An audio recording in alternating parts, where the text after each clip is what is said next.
Buonasera, or good afternoon. We are back in Italy for the third painting. This painting features the Loggia, where our hotel was, a beautiful square with these arcades that in the afternoon light were just gorgeous.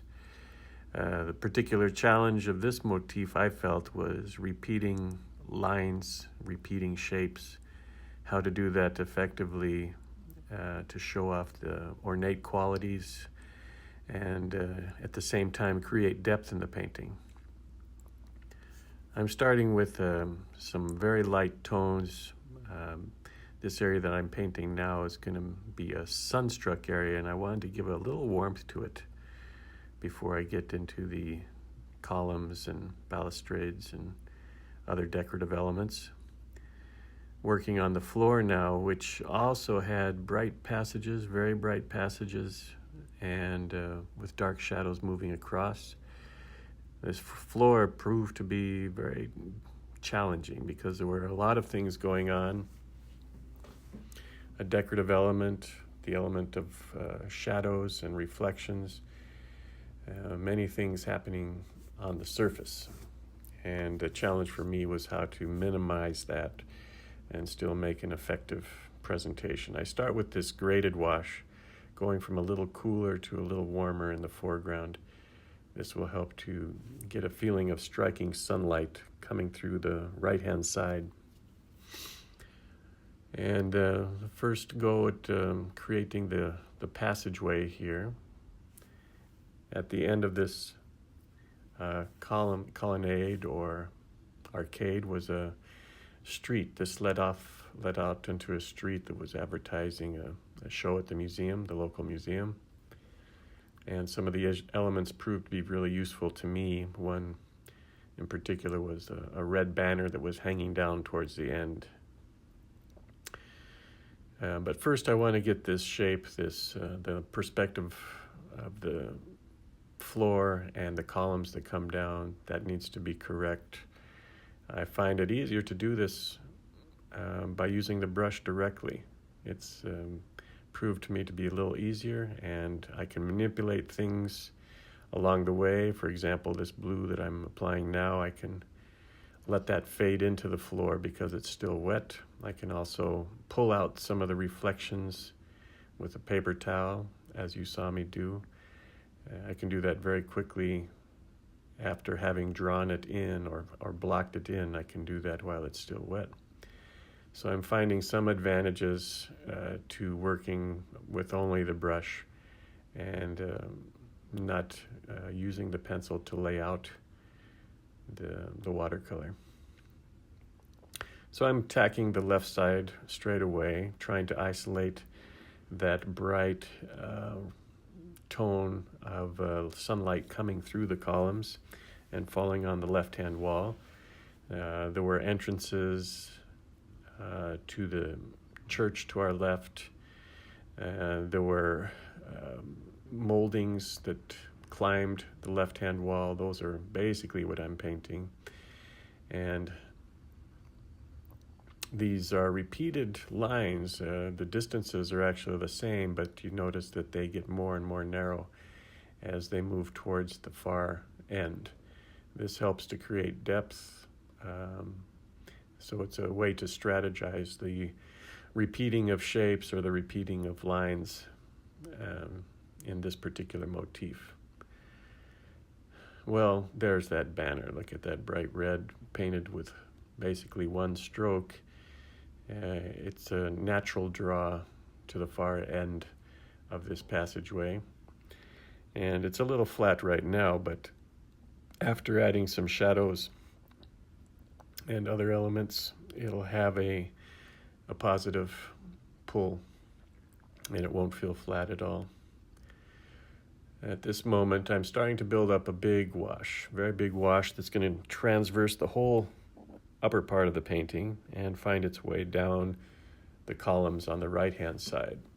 I'm starting with a pure application of cobalt blue, ultramarine blue, and moving that into the yellow ochre and blending them as I go so that I'm I'm mixing the colors here on the page. You'll notice that that gives us a brighter result to an otherwise sort of damp, I'm sorry, not damp, but very gray looking shadow if we look at the photograph. And while this is wet, I'm finishing off the edge of the archway there. It's a little bit of a darker molding and helps to create a feeling of light on the far side of the arcade. The right-hand side of this wash is still wet, so I have some time to mix up some of the color that I'm going to use in creating the columns. And I'm using a big brush, and I'm going to be using some dry brush to carry it down and create just very narrow openings where light is actually passing through and falling on the rear wall. You can see me now making those brush strokes, which will be refined later on, and creating a series of 3 or 4 columns through which the light is passing. Trying to keep them nice and straight. Actually, again, drawing this with the brush or painting it directly with the brush helps that endeavor. If I'm have lines in place, even if the lines are straight, I feel like I'm constricted and can't paint them as a volume, but have to paint them as edges. I just have found that this process of building up the painting with the brush from the beginning and circumventing or eliminating the drawing aspect, or at least the pencil aspect. I should be truthful. In some cases, I'm drawing with the brush. I just find I'm getting more accuracy, and it's a more pleasurable experience to not feel any desire to stay within the lines. Finishing off the bottoms of these columns, they flare and they have a nice block at the bottom with some attractive details. That's what I'm starting to account for now. And you can see already this is taking, even though it's early in the painting, taking on a sort of finished appearance, at least in terms of the major components. While I can, I'm going to place the shadows here. One must decide when is the best time to do these sorts of things. I'm doing it now so that I can kind of gauge how to place the other elements of people and tile work and things like this. The shadows to me are a major part of the painting because they help to create the strong direction of light, also the intensity of light. So if you notice these shadows, they are quite dark near the bottom, where they meet the columns, where they're starting, the point of where these shadows start. It's much darker than when they finish. This helps to create interest, helps to create the intensity of shadow that I want. Again, a variation in spacing and thickness of shadow, basically a line that's moving in a certain direction. This helps to create variety and also, more importantly, depth in this painting. So the major components in place, I'm starting to move to darker, drier elements. The paper is dried, so I can, at least in the sections where I'm working, so I can start to work with a bit of dry brush and create the vaults in the ceiling above and some of the molding that climbs the wall. Of course, this is going to make that deep shadow up above look more transparent and create that arched feeling that we get from these loggias. Helps to connect left and right also. The shadows are doing that on the bottom. These beams, these vaults, are doing it up above. I'm starting to try and allude to the reflective nature of the floor. It's polished granite, I believe it's granite, as are most of the public walkways under the arcades, and a high reflective quality, which I'm trying to make something of. I don't want to overdo it, but I want to get a feeling of the bright light reflected, as well as some of those darker elements in the distance. And as I put in figures, I'll also drop in some reflections. So the feeling of light is starting to emerge. I feel as it's drying, I do need to get a little darker in some areas, but I'm going to let it dry fully and then put a glaze over the ceiling and start to build up the shadows while I can. Shadows fall on some of those architectural elements on the distant wall. They fall under some of the beams. The banner is casting a shadow. And that's what I'm going to start to build on now. I'm working from the back forward so that I can naturally control the strength of the pigment.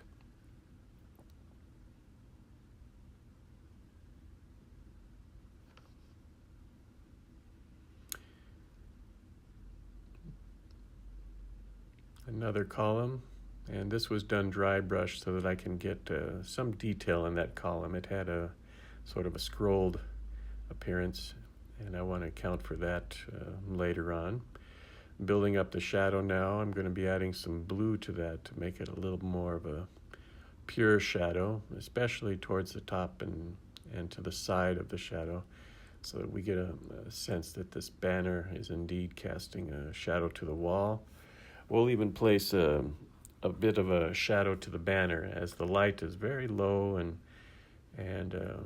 everything is sort of casting a long shadow at this point.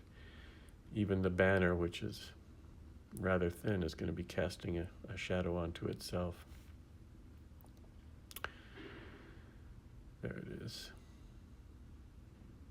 Come straight down the banner, and I know it looks a little harsh right now, but as it dries, the red will come through that application of blue and give us a sort of glow and give us the feeling that, yeah, there's shadows everywhere on this back wall.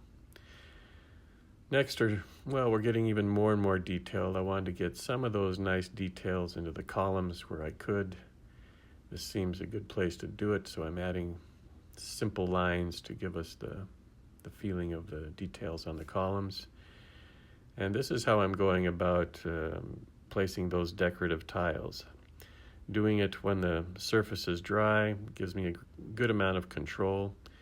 I can control the width and the angle of the marks. And that's what I'm doing now, is placing basically the color of the tiles onto the floor.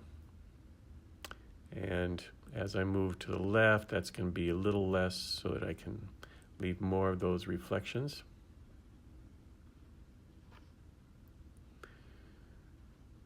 And this is the beginning. My plan for this afterwards is to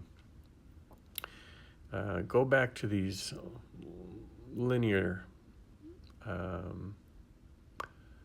applications and break them up by lifting the color just a little bit.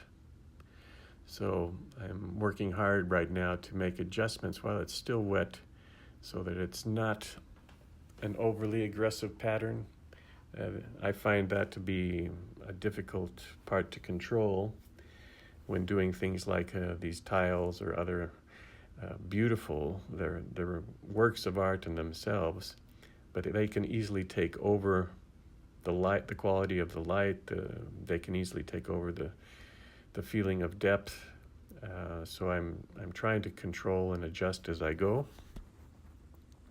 Adding a few more darks now, trying to build up that sensation of strong light on the wall. It's still not satisfying to me. I want to get a little more feeling of brightness to that wall, and I realize that I have to get darker above. I have to get darker in the columns, perhaps. Well, let's add some figures. I'm doing this in a way that's become more natural to me, which is, even with my light figures, I'm starting with a dark. I'm adding the figures basically as silhouettes, using that strategy that we talked about earlier of placing some figures in the distance, many figures in the midground, and one or two very close to us to help to create depth. This is basically also building on the idea of repeated shapes. Now you see I'm going in with the smaller brush and lifting out little areas in the tile work to suggest individual tiles, especially close by.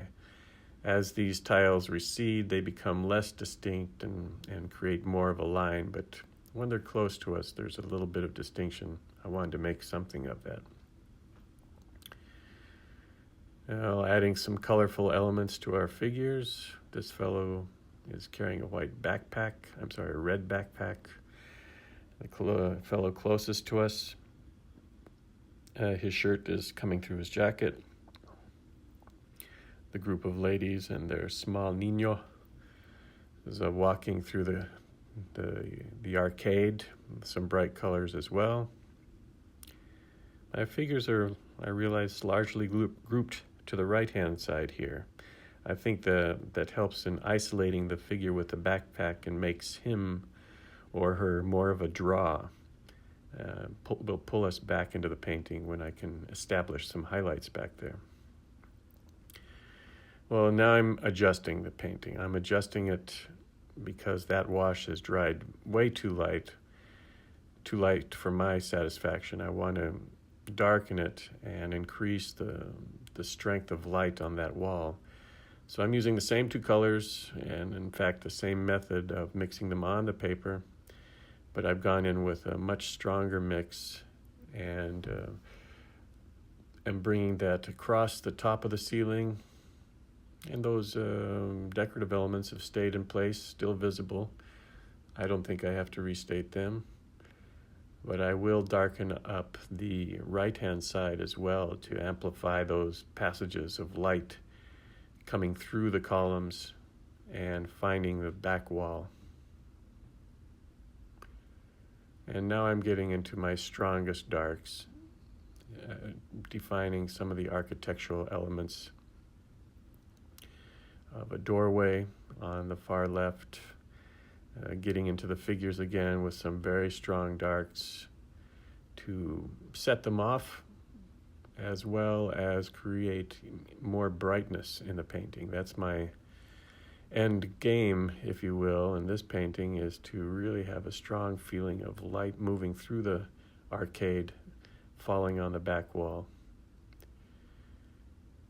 As I was standing literally from this position, so people would be walking towards me as they were coming through, but I had the advantage of a sort of barricade that had been placed there to prevent bikes or small cars from driving on the marbled floors, and I just stood in front of that, and it was a natural barrier, so people had to walk around me, and I didn't feel like I was interfering with their daily life. At this point, I'm getting a little bit of a crowd behind me, eager to see, how the painting is coming out, and I feel good enough to now and again show them and check to see if it's registering with them. Most people seem pretty pleased with the rendition at this stage. I've added some whites now to liven up the shirt of that figure in the distance, or give some highlights to the figure that's close at hand. And here's the painting as it's dried off. You can see the light is striking as it passes through the corridor and onto the far wall. That red banner is still a positive draw.